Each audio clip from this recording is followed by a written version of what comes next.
Hello प्यारे विद्यार्थियों, स्वागत है प्राइम साइंस क्लासेस में। बच्चे आप दो पेपर दे लिए हैं, यानी आपका हिंदी का और इंग्लिश दोनों का पेपर खत्म हो चुका है। अब तीसरा पेपर बारी है बायोलॉजी के। अभी दो पेपरों में बच्चों ने बताया कि बच्चों का सबसे ज्यादा बहुविकल्पी क्वेश्चन गलत हो रहा है। थियरी तो कर ले रहे हैं लेकिन बहुविकल्पी क्वेश्चन फंस जा रहे हैं। तो बच्चे आज मैं बहुविकल्पी क्वेश्चन बताऊंगा बायोलॉजी का, जो बहुत ज्यादा इंपॉर्टेंट है, जो परीक्षा में आएंगे। तो इसको एक बार जरूर देख के जाइएगा इस वीडियो को। इस वीडियो से जरूर आपको एक दो क्वेश्चन जरूर मिल जाएंगे, ठीक है। तो आइए देखते हैं। अच्छा, हालांकि आप जानते हैं कि ये हमारा मानव जनन का है। पहला क्वेश्चन कह रहा है कि मानव में शुक्राणु का निर्माण कहाँ होता है। तो एक बात और आपसे बता देते हैं कि इस बहुविकल्पी क्वेश्चन में हम डिटेल आपको पढ़ाए हैं, यानी चारों आंसर, जो चार ऑब्जेक्टिव क्वेश्चन, चार ऑप्शन है, चारों ऑप्शनों का डिटेल हमने बताया है। तो ध्यान सुनिएगा, मानव में शुक्राणु का निर्माण कहाँ होता है। तो आप सब बच्चे जानते हैं कि शुक्राणु वृषण के अंदर बनते हैं। शुक्राणु कहाँ बनते हैं?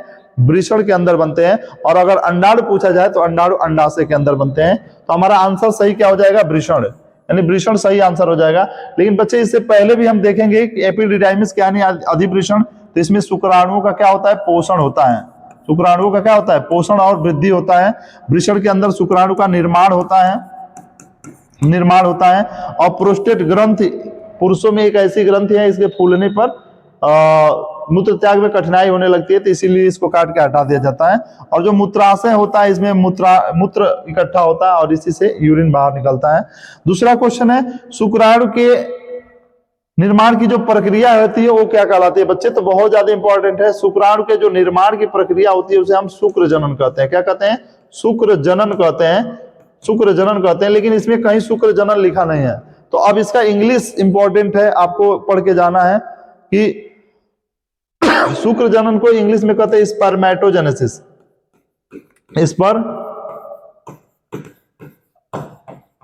स्पर्मेटोजेनेसिस। तो इसमें जो ऑप्शन देखेंगे कि शुक्राणु के निर्माण की प्रक्रिया है स्पर्मेटोजेनेसिस, तो सी आंसर हमारा सही हो जाएगा।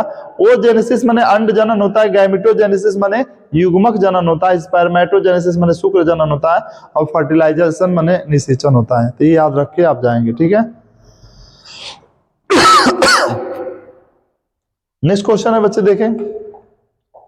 अगला क्वेश्चन है कि मानव में अंडाणु का निर्माण कहाँ होता है। अभी हमने जैसे बताया कि अंडाणु का निर्माण कहाँ होता है, तो अंडाशय में होता है। कहाँ होता है बच्चे? अंडाशय के अंदर होता है। कई बच्चे इसका गलत आंसर लगा के आ जाते हैं। गर्भाशय के अंदर भ्रूण का विकास होता है। गर्भाशय के अंदर भ्रूण का विकास होता है। अंडाशय के अंदर अंडाणु का निर्माण होता है। अंडाणु का निर्माण होता है। फाइलोपियन ट्यूब के अंदर निषेचन होता है। निषेचन होता है। निषेचन कहाँ होता है? फाइलोपियन ट्यूब में होता है। और योनि क्या है? योनि क्या है? मैथुनांग है। मैथुनांग, ये आपको पता होना चाहिए। मानव में निषेचन सामान्यतः होता है। देखिए क्वेश्चन आ गया, अभी हमने जस्ट बताया है। निषेचन कहाँ होता है? तो गर्भाशय में तो क्या बनता है? भ्रूण का निर्माण होता है। अंडाशय में अंडाणु बनता है। फैलोपियन ट्यूब में कहाँ होता है? फैलोपियन ट्यूब या फैलोपियन नली, इसी को अंडवाहिनी भी कहते हैं हम लोग, ठीक है।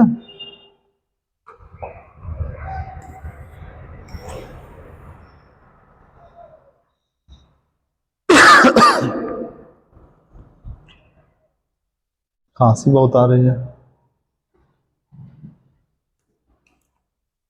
चलिए बच्चे नेक्स्ट क्वेश्चन देखेंगे आप। ये है, हाँ, पांचवा क्वेश्चन है, गर्भावस्था की सामान्य अवधि कितनी होती है। बच्चे ये बहुत ज्यादा क्रिटिकल क्वेश्चन है, अक्सर ये फंसा देता है। इसके दो आंसर बनते हैं। तो अभी एनसीईआरटी के अकॉर्डिंग देखेंगे तो गर्भावस्था की अवस्था होती है 280 दिन। कितनी होती है? 280 दिन। तो इसका आंसर आप लगा के आएंगे 280 दिन, ठीक है। क्योंकि 9 मंथ होता है और 9 मंथ के हिसाब से जोड़ा जाए तो 29 27 270 दिन हुआ, लेकिन एक्चुअली 280 दिन का गर्भावस्था होता है। तो आंसर आप 280 मार्क आएंगे, ठीक है। टेस्टोस्टेरॉन हार्मोन्स का स्राव कहां से होता है? ये भी इंपॉर्टेंट हार्मोन्स है। टेस्टोस्टेरॉन, बच्चे ध्यान देना, टेस्टोस्टेरॉन ये एक प्रकार का नर हार्मोन्स है। एक प्रकार का नर हार्मोन्स है। और नर हार्मोन्स का निर्माण कहाँ होता है? वृषण के अंदर होता है। नर हार्मोन्स का निर्माण कहाँ होता है? अब आइए इस पूरे को समझ लेते हैं। वृषण के अंदर टेस्टोस्टेरॉन बनता है। टेस्टोस्टेरॉन और पिट्यूटरी ग्रंथ के अंदर FSH और LH बनता है। ठीक है, ये इंपॉर्टेंट है, FSH और LH बनता है। और थायराइड के अंदर थायराइड ग्रंथ गले में होती है, थायरॉक्सिन हार्मोन बनता है। और अधिवृक्क यानी एड्रिनल ग्रंथ किडनी के ऊपर होता है, जिसमें एड्रिनेलिन हार्मोन स्रावित होता है। तो ये इंपॉर्टेंट है। नेक्स्ट क्वेश्चन है बच्चे, नेक्स्ट क्वेश्चन है हमारा, एक ऑप्शन यहाँ नीचे है, कोई नहीं, पहले देख लेते हैं। एस्ट्रोजन हार्मोन संबंधित है किससे? एस्ट्रोजन, तो ध्यान दीजिए ये बहुत ज्यादा इंपॉर्टेंट है। एस्ट्रोजन और प्रोजेस्टेरोन दो हार्मोन्स होते हैं जो महिलाओं के अंडाशय के अंदर बनते हैं। तो किससे संबंधित है एस्ट्रोजन हार्मोन्स? एस्ट्रोजन अगर पूछे तो फीमेल से, एस्ट्रोजन और प्रोजेस्टेरोन फीमेल से, और टेस्टोस्टेरोन पूछे तो मेल से संबंधित है। ठीक है, तो इसका आंसर हो जाएगा महिला। फिर नेक्स्ट क्वेश्चन कह रहा है कि मासिक चक्र की औसत अवधि कितनी होती है? मासिक चक्र की जो औसत अवधि होती है वो कितनी होती है? यानी मासिक चक्र आपको बताया गया है बच्चे कि कितनी होती है? 28 दिन की होती है। 28 या 30 दिन की होती है, लेकिन 28 दिन ही माना जाता है। ठीक है, 28 दिन हमारा आंसर सही हो जाएगा। नेक्स्ट क्या है? मानव शुक्राणु का सिर भाग बना होता है, यानी जो मानव शुक्राणु होता है इस तरह का शुक्राणु होगा। मानव शुक्राणु इस तरह का कुछ होता है, अग्रपिंडक इस तरह से होता है। तो जो सिर भाग होता है तो मध्य भाग में माइटोकांड्रिया होती है। माइटोकांड्रिया कहाँ होती है? मध्य भाग में होती है। और साइटोप्लाज्म तो आप जानते हैं इसके अंदर लिक्विड होता है, साइटोप्लाज्म होता है, न्यूक्लियस होता है। बच्चे कहाँ क्या होता है इसके अंदर? मध्य भाग सिर में क्या होता है? न्यूक्लियस होता है। तो हमारा आंसर इसका सही क्या हो जाएगा? न्यूक्लियस यानी केंद्रक। तो मनुष्य के जो शुक्राणु का सिर भाग बना होता है वो न्यूक्लियस का बना होता है। और फ्लैजिलम यानी ये है फ्लैजिलम, इसको हम कहते हैं कशाभिका, जो गति करने में सहायता करती है। ठीक है, नेक्स्ट क्वेश्चन है शुक्राणु की पूंछ का कार्य क्या है? अभी जस्ट बताया हमने बच्चे कि शुक्राणु की पूंछ का कार्य क्या है? गति करना। क्या कार्य है? गति करना। तो इसका आंसर हो जाएगा गति करना। ठीक है, पोषण कौन देता है? मध्य भाग। पोषण कौन देता है? मध्य भाग, यानी माइटोकांड्रिया होती है। और सुरक्षा कौन करता है? तो चारों ओर का। और विभाजन में केंद्रक होता है। नेक्स्ट क्वेश्चन कह रहा है बच्चे कि प्लेसेंटा का मुख्य कार्य क्या है? प्लेसेंटा पूछा जाता है, प्लेसेंटा को अपरा भी कहते हैं। तो प्लेसेंटा का क्या क्या काम है बच्चे? ध्यान देना, पोषण देने का काम है, बिल्कुल सही है, ये भी सही है। विशिष्ट अपशिष्ट पदार्थों का निष्कासन, ये भी सही है। गैसों का आदान प्रदान, ये भी सही है। यानी हमारा आंसर क्या हो जाएगा? डी। हमारा आंसर क्या हो जाएगा? डी आंसर हो जाएगा बच्चे। ठीक है, तो इस प्रकार से सारे क्वेश्चन को करने हैं आपके। अगला क्वेश्चन देखें, स्तन ग्रंथियां संबंधित है किससे संबंधित है भाई?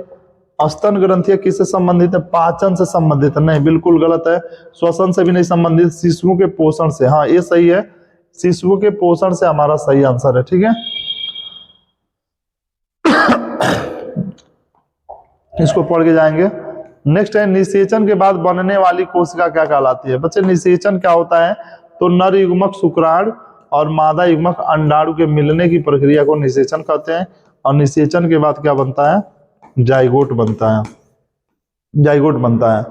तो कह रहे निषेचन के बाद बनने वाली प्रक्रिया क्या कहलाती है? जाइगोट कहलाती है बच्चे, जाइगोट कहलाती है। गर्भाशय की भीतरी परत क्या कहलाती है? तो गर्भाशय के 3 आवरण होते हैं, इस तरह से गर्भाशय होता है। और गर्भाशय के कितने आवरण होते हैं? 3। तो बाह्य भित्ति, मध्य भित्ति और अंतः भित्ति, जिसे हम पेरीमेट्रियम, मायोमेट्रियम और एंडोमेट्रियम कहते हैं। ठीक है, तो भीतरी परत जो होती है एंडोमेट्रियम कहलाती है। आंसर हमारा क्या हो जाएगा? सी। सी आंसर हो जाएगा, एंडोमेट्रियम। ठीक है, नेक्स्ट क्वेश्चन है शुक्राणु परिपक्व होते हैं। बच्चे अभी जस्ट हमने बताया शुक्राणु का परिपक्वन कहाँ होता है? तो वृषण के अंदर तो शुक्राणु बनते हैं, वृषण के अंदर तो शुक्राणु बनते हैं। एपिडिडाइमिस, यानी इसको हम अधिवृषण भी कहते हैं, अधिवृषण। तो अधिवृषण में परिपक्वन होता है इसका।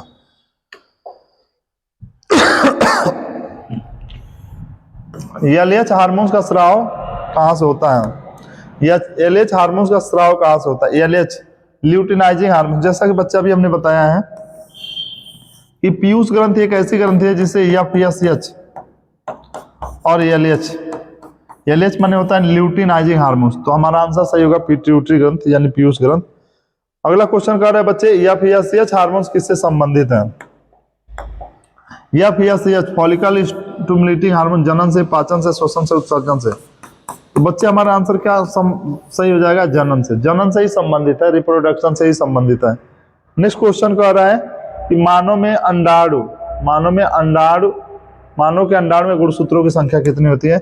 अब जानते हैं अंडाणु हेप्लाइड होता है, अंडाणु हेप्लाइड होता है। हेप्लाइड का मतलब गुणसूत्रों की संख्या इसमें कितनी होगी? 23 होगी। शुक्राणु में माइटोकांड्रिया कहाँ पाए जाते हैं? अभी जस्ट हमने बताया बच्चे, मध्य भाग में। कहाँ पाए जाते हैं? मध्य भाग में। तो शुक्राणु जो होता है उसमें माइटोकांड्रिया मध्य भाग में पाई जाती है, ऊर्जा देने का काम करती है। ठीक है, आइए देखते हैं बच्चे। लास्ट क्वेश्चन है हमारा 20 क्वेश्चन थे इस स्लाइड में। मासिक चक्र के दौरान अंडोत्सर्जन होता है, कब होता है? तो ये सबसे ज्यादा इंपॉर्टेंट है, पूछा जाने वाला क्वेश्चन है। 14वें दिन होता है। कब होता है? 14वें दिन। यानी मासिक चक्र को 4 भागों में बांटा गया है। स्राव प्रवस्था 1 से 5 दिन और पूर्व अंडोत्सर्गी प्रवस्था 6वें से 13वें दिन, और जो 14वें दिन होता है उसको अंडोत्सर्ग यानी ओवुलाइजेशन कहते हैं। और 15 से लेकर के 27, 28, 30 दिन की जो संरचना होती है पश्च अंडोत्सर्गी प्रवस्था कहलाती है। तो बच्चे ये सारे बहुविकल्पी बोर्ड परीक्षा में पूछे गए हैं किसी न किसी साल, तो इसमें से अगर पढ़ के जाते हैं तो जरूर 1-2 क्वेश्चन आपको बहुविकल्पी बोर्ड परीक्षा में मिल जाएंगे। तो इम्पोर्टेंट है, आप इस वीडियो को पूरा देख के जाइएगा। ठीक, थैंक यू बच्चे।